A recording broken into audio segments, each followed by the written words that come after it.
American Dream Machines. Everybody wants a piece of the American dream. American Dream Machines is rock and roll and beautiful cars. It was Hendrix, Born to be Wild, and Heavy Metal Thunder. These were the designs of Harley Earl, a masterpiece grille. These are the cars that people dreamed about in the 50s, and they still dream about them today. True works of art on four wheels. Welcome to Car Heaven. The quality of our cars every year gets better and better, and this 4,000 square foot studio tells no lies. American Dream Machines was inspired by the fire-breathing big block designs of Duntop and Bill Mitchell.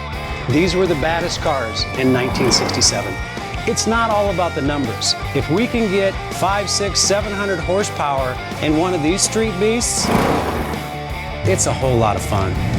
At American Dream Machines, we've purchased thousands of cars over the years, and we've learned the hard way. We had to fix them. Our mechanics and restoration staff here are the dream team, and they get 200 cars a year ready for our customers.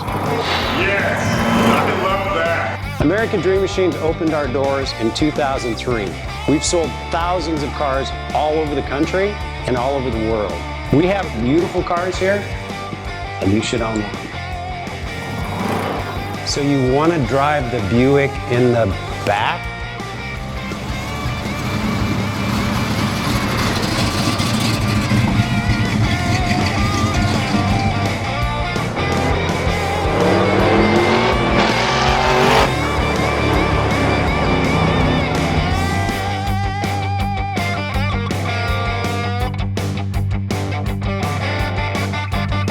Just living the dream.